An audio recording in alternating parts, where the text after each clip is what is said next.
आज हम आपको जो नागरिकता के संबंध में क्या क्वालिफिकेशन और क्या न्यूट्रलाइजेशन देशीकरण के लिए क्या क्वालिफिकेशन हो, इसके बारे में हम आपको बताने वाले हैं। इस विषय में मैं आपको बताने वाला हूँ। इस विषय में मैं आपको एक व्यक्ति को देशीकरण के लिए की अर्हताएं हैं कि इसमें में दिया गया है कि वह किसी ऐसे देश की प्रजा या वहाँ का नागरिक नहीं है जहाँ भारत के नागरिकों पर विधि या व्यवहार द्वारा उस देश की प्रजा या वहाँ के नागरिक होने से रोक हो कि वह यदि किसी देश का नागरिक है तो भारतीय नागरिकता के लिए उसके आवेदन को स्वीकार कर लिया जाता है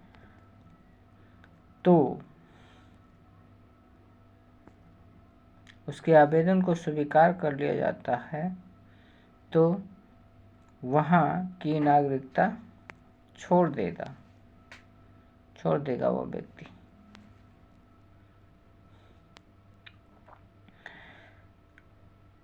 वह या तो भारत में रह चुका हो या भारत में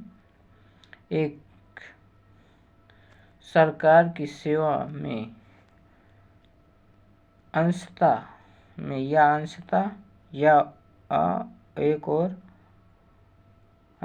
सरकार की सेवा में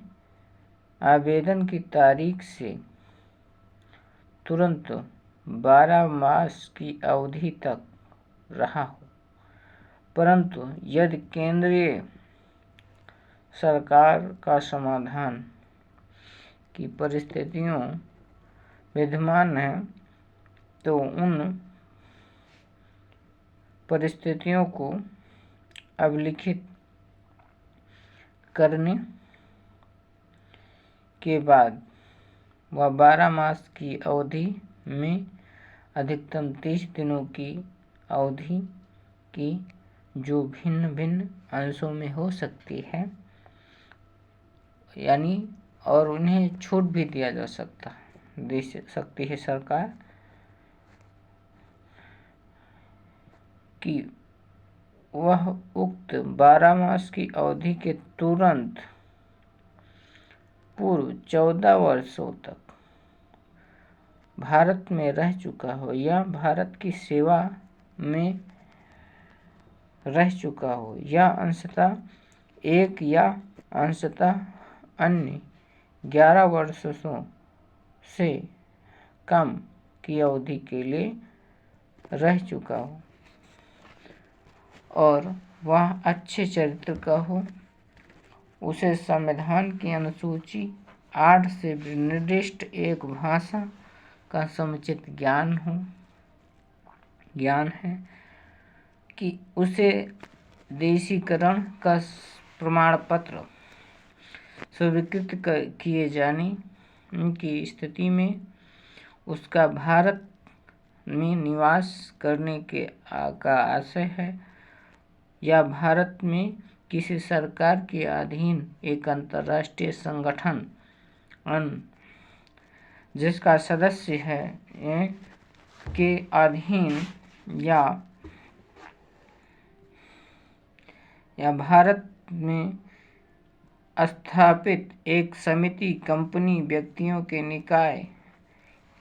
के अधीन सेवा जारी रखने के आशय हैं। परंतु यदि केंद्रीय सरकार किसी विशिष्ट मामले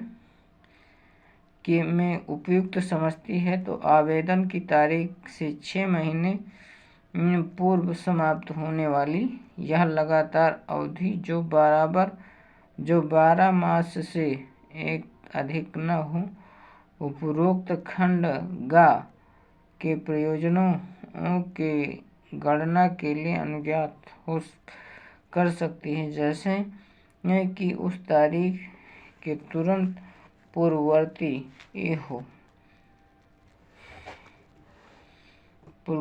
रही हो, यानी पहले से उन्हें परमिशन मिल रहा गया हो। खंड ग कहता है सेकंड में वर्णित कुल अवधि की गणना प्रयोजनों के लिए आवेदन की तारीख से 15 वर्ष से पूर्व या निवास या सेवा की अवधि अनुज्ञात यानी परमिशन कर सकती है। और इसके धारा 6 के अपवाद के अनुसार केंद्र सरकार उपयुक्त शर्तों में से किसी में से सभी या किसी को उन व्यक्तियों के संबंध में लागू नहीं करेगी जिन्होंने विज्ञान, कला, दर्शन, साहित्य, विश्व शांति या मानवीय प्रगति हेतु विशिष्ट सेवा की हो। और ऐसे व्यक्तियों को उपर्युक्त शर्तों को पूरा किए बिना देशीकरण द्वारा नागरिकता प्रदान की जा सकती है। तो इसमें मैं आपको बताने वाला हूँ कि अर्जित भूभाग का समालेपन द्वारा नागरिकता कैसे, जिसके पास कोई संपत्ति है, भू संपत्ति यानी जमीन जायदाद है, तो यदि कोई नया भूभाग भारतीय क्षेत्र में सम्मिलित कर लिया जाता है तो भारत सरकार विज्ञप्ति द्वारा उन व्यक्तियों को उल्लेख करेगी जो उस भूमि के सम्मिलित किए जाने पर भारत के नागरिक हो जाएंगे। विदेशी नागरिक धारा 7 का, धारा 7 गा और धारा 7 गा में नागरिकता अधिनियम के संशोधन में संशोधन अधिनियम 1/2015 द्वारा प्रतिस्थापित की गई है। भारत के विदेशी नागरिक एक के पंजीकरण के बारे में ये इस प्रकार है। भारत के विदेशी नागरिक एक कार्ड धारक यानी overseas citizen of India card holder का पंजीकरण धारा 7 के तहत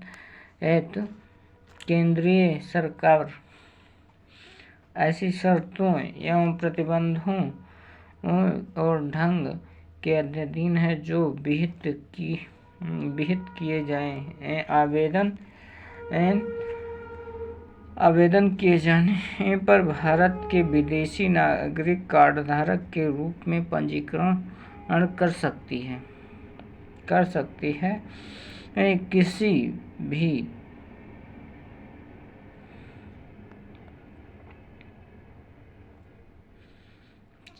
किसी भी वयस्क, सक्षम और सक्षम व्यक्ति को जो अन्य देश का नागरिक हो और किंतु जो संविधान के प्रारंभ होने के समय या उसके बाद किसी इसमें भारत का नागरिक था, जो अन्य देश का नागरिक है किंतु संविधान आरंभ होने के समय या बाद या किसी समय भारत का नागरिक होने के लिए योग्यता हो उसकी। तीसरा क्या कहता है कि किसी अन्य देश का नागरिक हो किंतु उस राज्य का व्यक्ति था 15 अगस्त 1947 इसके बाद भारत का भाग बन गया था। तो ऐसे नागरिक एक बालक या बालिका या पोता पोती, नाता नाती नातिन या प्रनातिन है। खा वर्णित इत खा इसमें खंड का में वर्णित व्यक्ति अवयस्क या उसकी बालिका। वह व्यक्ति जो अवयस्क बालक बालिका और जिसके माता पिता दोनों उनमें से एक भारत का नागरिक है। विदेशी मूल के भारत के नागरिक की पत्नी या उसका पति या भारत का विदेशी नागरिक कार्ड धारक की पत्नी या उसका पति और जिसका विवाह धारा 7 का के अधीन पंजीकृत हुआ और इस धारा के अधीन इन आवेदन प्रस्तुत करने के लिए के तुरंत पूर्व 2 वर्ष से न्यून यानी कम अवधि तक लगातार बना रहा हो और परंतु भारत के विदेशी नागरिक कार्ड धारक के रूप में पंजीकरण के लिए ऐसी पत्नी या पति भारत में सक्षम प्राधिकारी द्वारा पूर्व अनुमति के अधीन होगा, यानी उसके अधीन होगा, उसकी अनुमति लेना पड़ेगा। परंतु कोई भी व्यक्ति और कोई व्यक्ति जो माता पिता अथवा उसके जिसके माता पिता पितामही या प्रपितामह पाकिस्तान या अन्य देश से केंद्रीय सरकार राजपत्र में अधिसूचना द्वारा विनिर्दिष्ट करें। इस उपधारा के तहत मैं आपको बताने वाला हूँ विदेशी नागरिक के रूप में पंजीकृत के लिए योग्य नहीं होंगे। केंद्रीय सरकार सरकारी राजपत्र की में अधिसूचना द्वारा वह तारीख से निर्दिष्ट नहीं कर सकती, उसको मान नहीं सकती है, निर्दिष्ट कर सकती है। जिस तारीख से आपको आपने परमिशन लिया उसी तारीख से, जिस तारीख से आपने पंजीकरण करा उसी तारीख से आपको वो सूचना राज्य सरकार और वह अधिकारी मान सकता है, जिससे वर्तमान भारतीय मूल के कार्ड धारक व्यक्ति के विदेशी नागरिक कार्ड धारक समझे जाएंगे और इस उपधारा के प्रयोजनों के लागू भारतीय मूल के कार्ड धारक का इसके लिए केंद्र सरकार द्वारा 19 अगस्त 2002 को जारी की गई अधिसूचना 260/4/98 FI है। उस तीसरा क्या लिखा, उपधारा 1 में निहित कोई बात होते हुए भी एक केंद्र सरकार का यदि समाधान है तो विशेष परिस्थितियों विद्यमान हैं तो विशेष परिस्थितियां अभिलिखित करने के बाद किसी व्यक्ति को भारत का विदेशी नागरिक कार्ड धारक के रूप में पंजीकृत कर सकती है। भारत का विदेशी नागरिक कार्ड धारक पर प्रदत्त अधिकार 7 खा तत्समय प्रवृत्त किसी अन्य विधि में निहित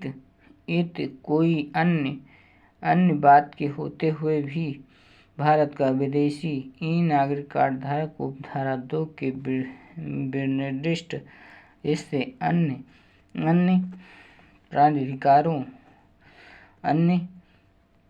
उन अधिकारों के लिए हकदार होगा जो केंद्र सरकार और राज्य सरकारी राजपत्रों में अधिसूचना द्वारा इसके लिए निर्दिष्ट करें।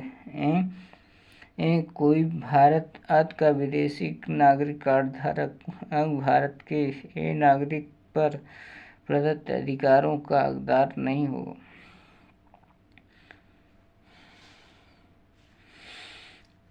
संविधान के अनुच्छेद 16 के अधीन लोक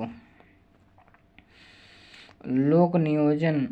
के लिए अवसर की समानता के बारे में और संविधान के अनुच्छेद 58 के तहत राष्ट्रपति के निर्वाचन के लिए संविधान के अनुच्छेद 66, उपराष्ट्रपति के निर्वाचन के लिए संविधान अनुच्छेद 124 के तहत संविधान के उच्चतम न्यायालय के न्यायाधीश की नियुक्ति न्यायाधीश के रूप में नियुक्ति के लिए संविधान के अनुच्छेद 217 के तहत अधीन उच्च न्यायालय के न्यायाधीश की नियुक्ति के लिए लोक प्रतिनिधित्व अधिनियम 1950 की धारा 16 के अधीन मतदाता के रूप में पंजीकरण के लिए ये लोक प्रतिनिधित्व अधिनियम 1951 की धारा 3 और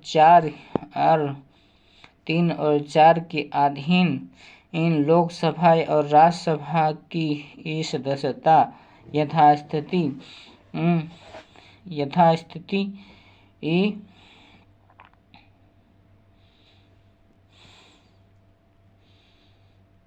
यथास्थिति की योग्यता के लिए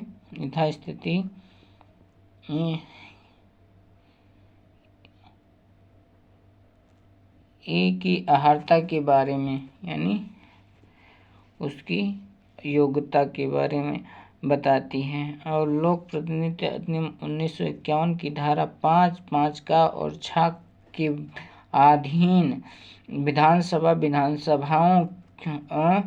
इसमें विधानसभाओं और विधान परिषद की सदस्यता यथास्थिति इसकी अर्हता के लिए के बारे में बताती है। और संघ और झा क्या बताती है, इसमें NRI की जो फॉरेन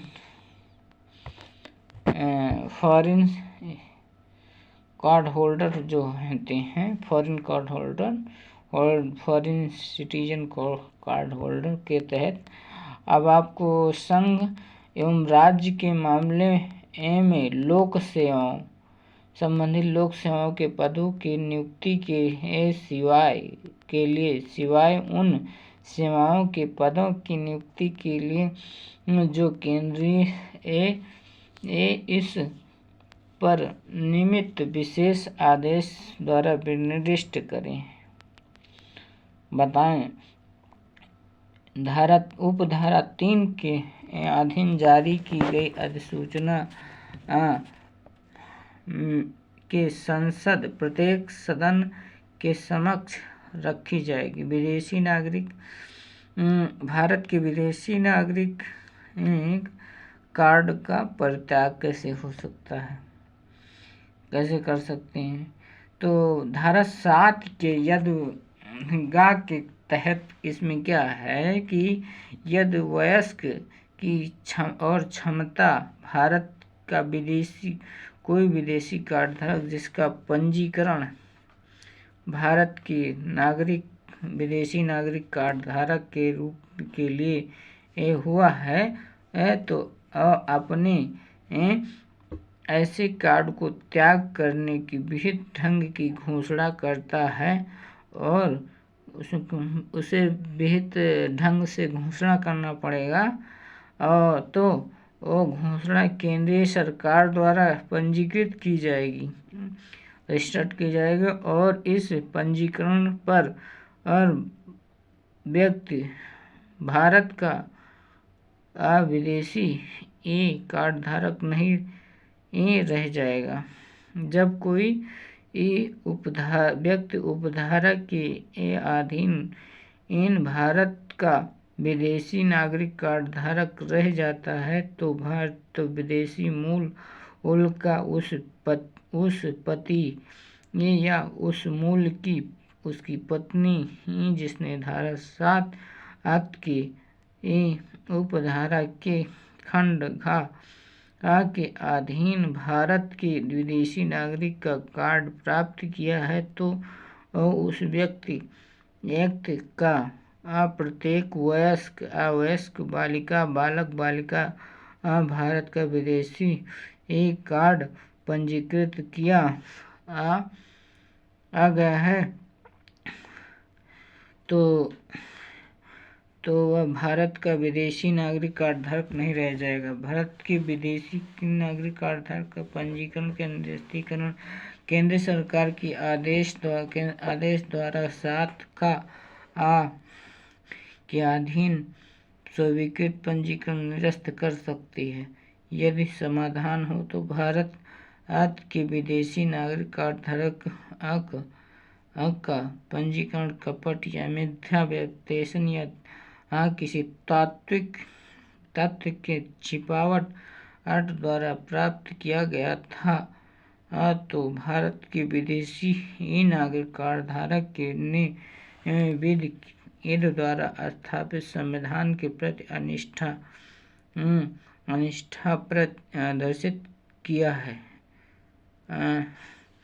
भारत का विदेशी नागरिक कार्ड धारक किसी युद्ध के दौरान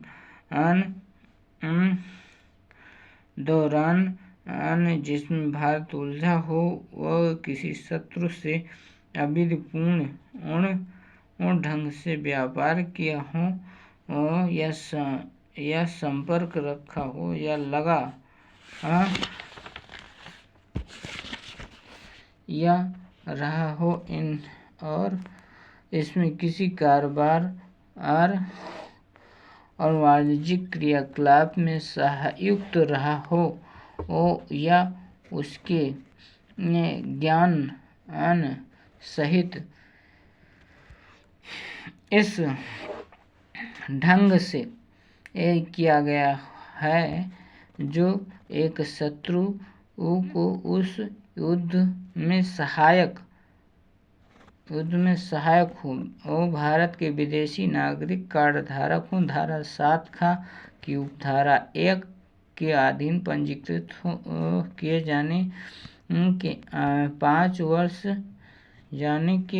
वर्ष के अंदर 2 वर्ष से कम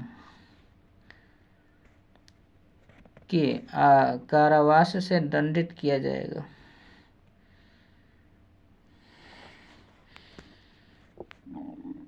भारत की संप्रभुता अखंडता और भारत की सुरक्षा और किसी विदेशी राष्ट्र के से भारत के मित्रवत संबंधों के हित में सामान्य लोग के हित में ऐसा करना आवश्यक है। भारत के विदेशी नागरिक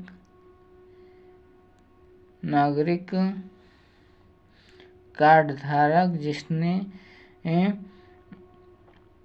ऐसे कार्ड को धारा 7 की उपधारा 1 के खंड के अधीन प्राप्त किया है विवाह एक सक्षम न्यायालय द्वारा अन्यथा भंग कर दिया गया है भंग नहीं किया गया है किंतु विवाह में बने रहने की स्थिति में उसने किसी अन्य व्यक्ति से विवाह कर लिया है तो राष्ट्रीय अभिज्ञान पत्र जारी करना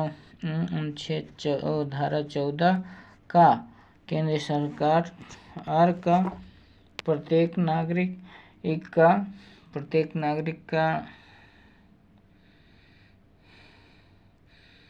भारत सरकार केंद्र सरकार और भारत के प्रत्येक नागरिक को अनिवार्य रूप से पंजीकरण करके राष्ट्रीय ज्ञान पत्र जारी कर सकती है। और केंद्र सरकार भारत के नागरिकों के लिए नागरिकों की राष्ट्रीय पंजिका बनाए रख सकती है और इस प्रयोजन के लिए राष्ट्रीय पंजीकरण प्राधिकरण स्थापित कर सकती है। 2003 में प्रारंभ होने पर जन्म और मृत्यु अधिनियम मृत्यु और मृत्यु पंजीकरण अधिनियम 1969 की उपधारा 1 के अधीन नियुक्त भारत का महानिबंधक एक राष्ट्रीय पंजीकरण अधिकारी के रूप में कार्य करेगा और वह पंजीकरण महानिबंधक के रूप में कार्य करेगा और केंद्र सरकार और नागरिक पंजीकरण महानिबंधक को अपने कार्यों और उत्तरदायित्वों के निर्वहन में सहायता करने के लिए अपेक्षित अधिकारियों और कर्मचारियों की नियुक्ति करेगी। भारत के नागरिकों के लिए अनिवार्य पंजीकरण में अनुसरण की प्रक्रिया की जाने वाली वह होगी जो विहित की जाए। नागरिकता की समाप्ति। भारतीय नागरिकता अधिनियम 1955 में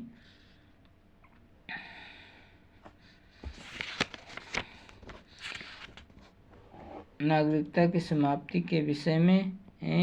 यह बंद करता है कि चाहे भारतीय नागरिकता अधिनियम 1955 के अंतर्गत प्राप्त की गई हो या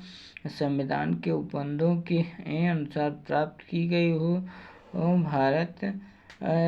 इस अधिनियम के अनुसार नागरिकता की समाप्ति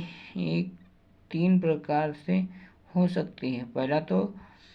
परित्याग, नागरिकता की परित्याग, यानी कोई भी व्यक्ति भारतीय नागरिक कोई भी वयस्क भारतीय नागरिक किसी भी देश का नागरिक हो, भारत का नागरिक बन सकता है। इसके लिए उसे एक घोषणा करनी होगी।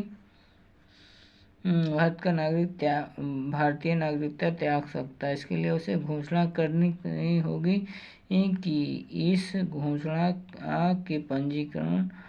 हो जाने पर वह भारत का नागरिक नहीं रह जाएगा। किंतु यदि ऐसी कोई घोषणा ऐसे युद्ध काल में की जाती है तो जिसमें भारत एक पक्षकार हो, तो पंजीकरण तब तक रोका जा सकता है जब तक भारत सरकार उचित समझे। जब कोई पुरुष भारतीय नागरिकता का परित्याग करता है तो उसके साथ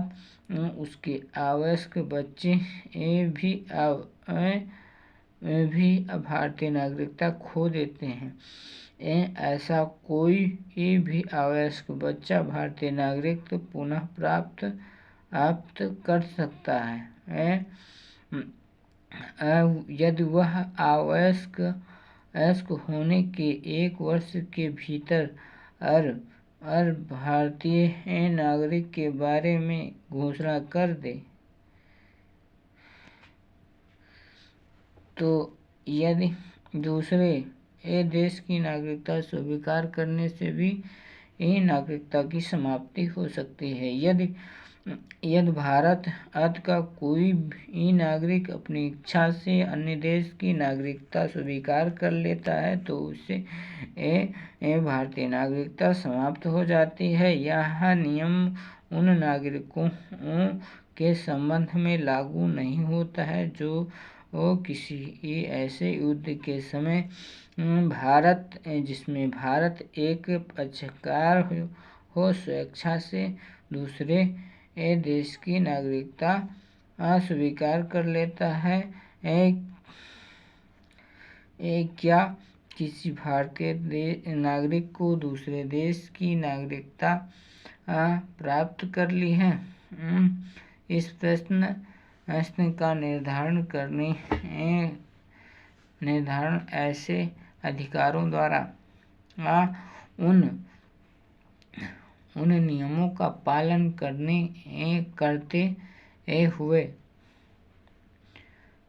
करते हुए किया जाएगा जो कानून द्वारा उल्लंघित किए गए हैं। नागरिकता से वंचित किया जाना। भारतीय नागरिकता अधिनियम की धारा 10 केंद्र सरकार को यह अधिकार प्रदान करती है कि वह किसी भी नागरिक की उसकी नागरिकता से वंचित कर सकता है। देशीकरण या राष्ट्रीयकरण या अधिवास या निवास के आधार पर बने किसी भी नागरिक को भारत सरकार के आदेश जारी करके उसकी नागरिकता से वंचित कर सकते हैं, बशर्ते उसे यह समाधान हो जाए कि ये लोकहित के लिए उचित नहीं है तो भारत का नागरिक बने रहने दिया जाए। यदि केंद्र सरकार को इस प्रकार का आदेश जारी तभी करेगी जब उसे इस बात का समाधान हो जाए कि राष्ट्रीयकरण या देशीकरण, कपट या मिथ्या निरूपण या किसी सार्वजनिक तथ्य को छिपाकर और उस व्यक्ति ने व्यवहार या भाषण द्वारा अपने संविधान के प्रति निष्ठाहीन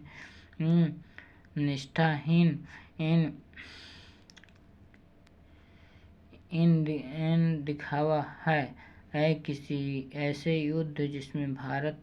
लगा हो, अवैध रूप से दुश्मन से व्यापार या संचार किया हो, वह अपने राष्ट्रीयकरण या देशीकरण से 5 वर्ष की अवधि के कम से कम 2 वर्ष के लिए दंडित किया गया हो, वह भारत से बाहर लगातार 7 वर्षों तक सामान्यतः निवास करता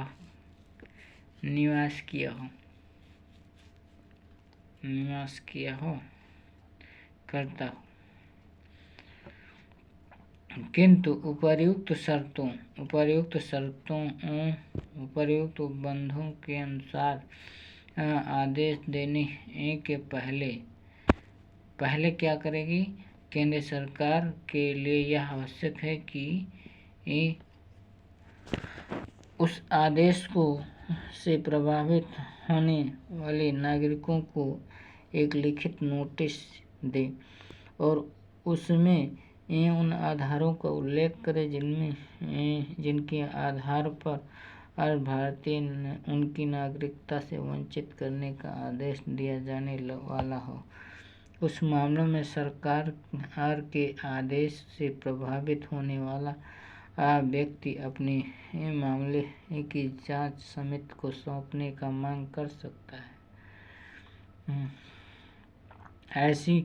इस सूरत में केंद्र सरकार उस मामले को जांच समिति को सौंपने के लिए बाध्य है। इस समिति का गठन सरकार करेगी, जिसमें एक अध्यक्ष 2 अन्य सदस्य होंगे। सामान्यतः इस समिति की रिपोर्ट सरकार का मार्गदर्शन करेगी और जिसका अनुसार ऐसे आदेश देंगे। एक नागरिकता यानी भारत की एक नागरिकता हो सकती है यदि भारत में एक संघीय व्यवस्था की स्थापना करता है, किंतु यह एक नागरिकता को ही मान्यता देता है। भारत की नागरिकता राज्य राज्य की कोई अलग नागरिकता नहीं है। प्रत्येक भारत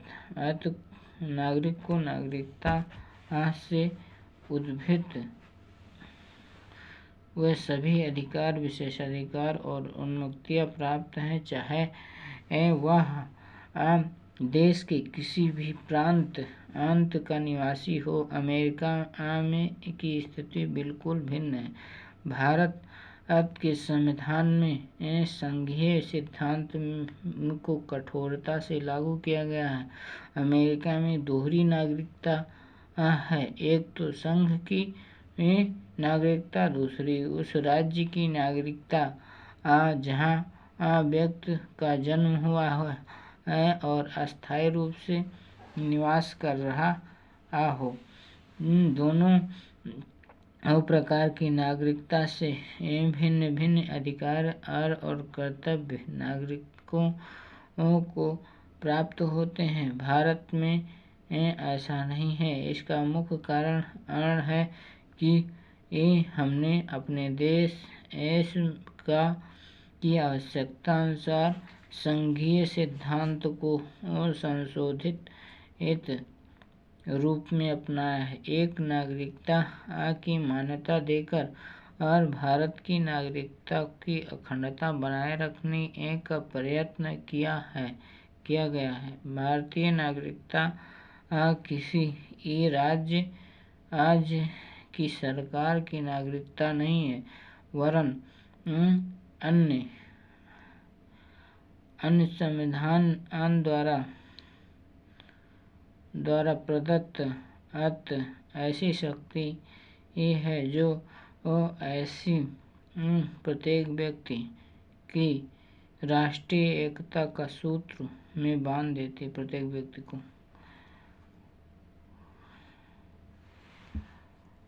और एक नागरिकता की मान्यता का सिद्धांत भारत की लोकतांत्रिक व्यवस्था का प्रतीक है, जो भारत के प्रत्येक नागरिक के हृदय में इस भावना को पैदा करती है कि वह सभी एक देश के नागरिक हैं। कंपनी नागरिक नहीं है।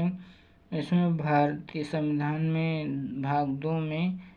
प्रयुक्त नागरिक शब्द की परिभाषा के अंतर्गत केवल प्राकृतिक व्यक्ति आते हैं, विधिक व्यक्ति नहीं। जैसे एक कॉर्पोरेशन यानी कंपनी नागरिकता का अधिकार केवल प्राकृतिक व्यक्तियों से प्राप्त है, विधिक व्यक्तियों को यह अधिकार नहीं प्राप्त है। कलकत्ता उच्च न्यायालय ने अपने विनिश्चय में यह निर्धारित किया था कि संविधान के अनुच्छेद 5(1)(5) में प्रयुक्त व्यक्ति शब्द में प्रयुक्त और कृत्रिम दोनों प्रकार के व्यक्ति आते हैं। अतः एक कंपनी भारत का नागरिक नहीं बन सकती है, किंतु उच्च न्यायालय ने इस मत को ठीक नहीं माना। स्टेट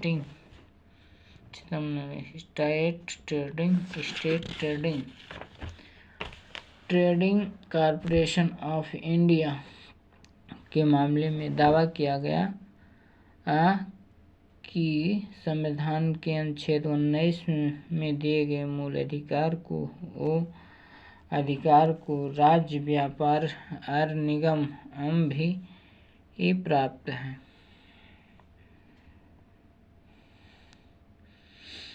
अतः उसके राज्य द्वारा बिक्री कर लगाया जाना अवैध है, क्योंकि इसमें इसके मूल अधिकारों का अतिक्रमण होता है, वायलेशन होता है। फंडामेंटल राइट्स, तो फंडामेंटल राइट्स का वायलेशन होता है, तो इसके बारे में उच्चतम न्यायालय ने इस